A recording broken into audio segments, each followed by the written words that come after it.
Let's talk about North Korea. Take a look at this quote. In North Korea, you can get away with murder if you have good connections. But if you get caught carrying a Bible, there is no way to save your life.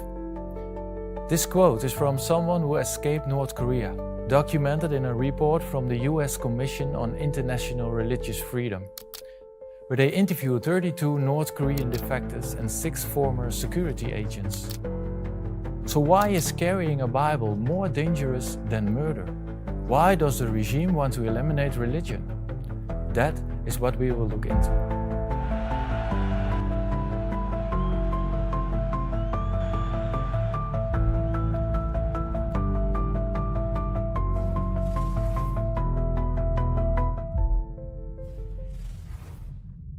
North Korea, officially known as the Democratic People's Republic of Korea, is located on the Korean peninsula between China and South Korea.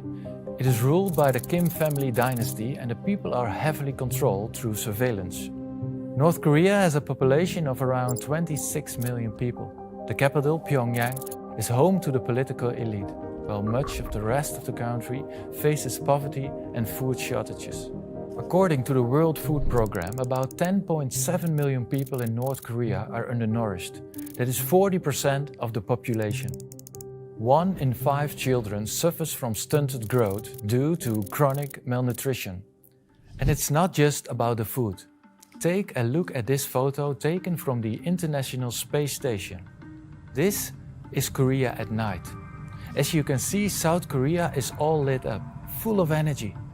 With North Korea, you can barely even see Pyongyang, and the rest of the country is in complete darkness. There is a huge difference between those in Pyongyang and the rest of the country. So how does the regime keep control over the people in these circumstances? Well, through indoctrination. Citizens are forced to go to these mutual criticism meetings. Here, they have to meet every Saturday to learn about all the great things the Kims have done. If this is all you hear, week in, week out, you can't help but to believe it. Even those who have already fled the country for a couple of years still admit they feel this strong, unexplainable adoration for Kim Il-sung. One defector said, "Everybody's busy surviving, but we attended the self-criticism meetings because we had to. Kim Il-sung and Kim Jong-il are God. You have to say everything is good even though you have nothing to eat. When there's a fire, we are told to take the pictures out of the fire first." Every household has these portraits of the Kim family, but take a look at this little detail. The frames are designed so that the top is thicker than the bottom. That way, the leaders always seem to look down on you. And now, even when you're starving, you have to look at this portrait and say, "Thank you, Father Kim Il-sung." This is where we get a clue as to why the regime erased religion. Loyalty to the regime is the new religion. If the Kims are worshipped as God, then their word is law and they can maintain control. Religion poses a threat to their rule.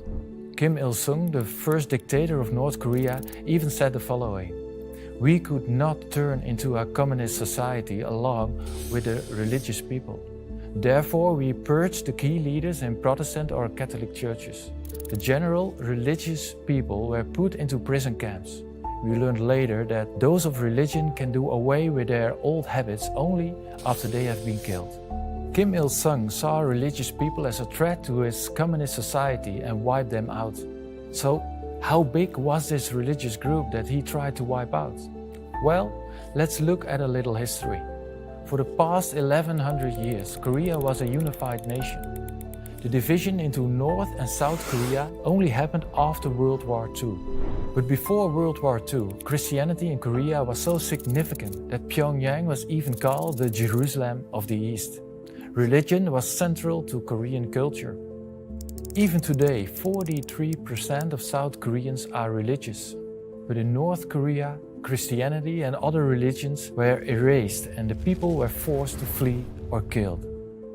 The report asked if there was any sign of religion in North Korea today.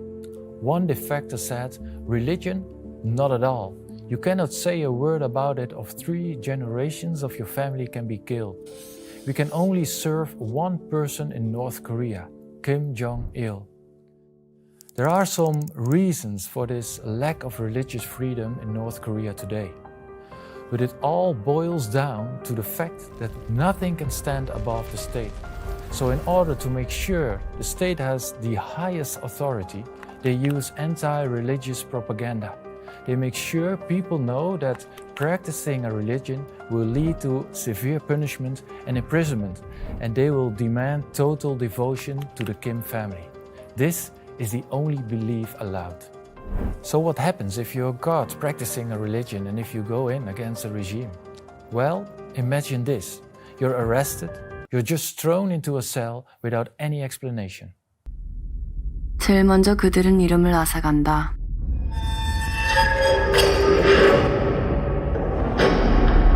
죄수들은 더 이상 사람이 아니며 폰으로서 불린다. And for the next 6 to 12 months, you're just a number. If you survive those months, you could be sent to one of 2 camps, re-education camps or political prison camps. The political prison camps are places where no one is ever released. Only a few people are known to have ever escaped from a political prison camp. Those who are detained there endure forced labor, starvation, and brutal beatings.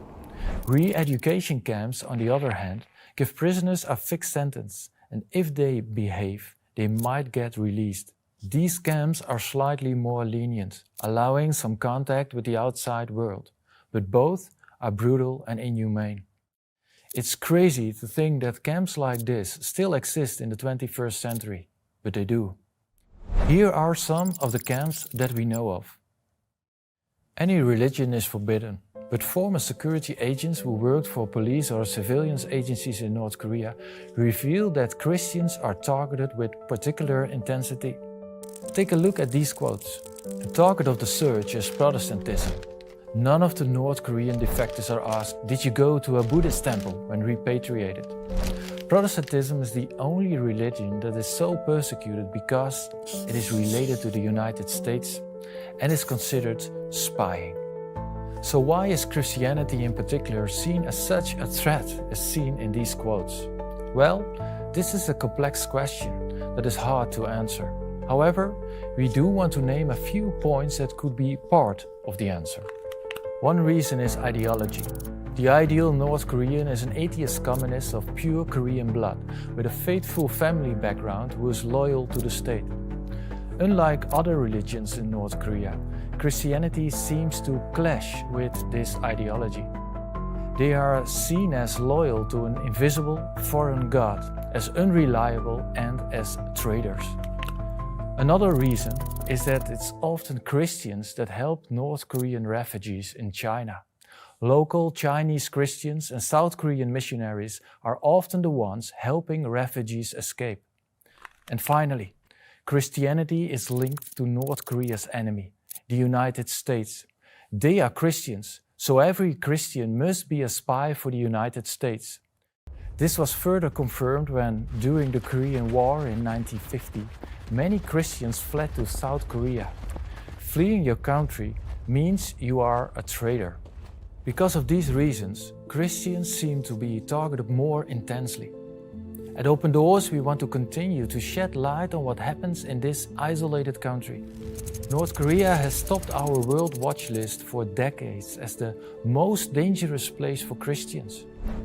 It is difficult to offer support, but through secret networks in China, we provide North Korean believers with food, medicine, and we provide shelter and training for North Korean refugees in China, helping them stay safe. Please pray with us for a change in this oppressive system, because our prayers can go where we cannot.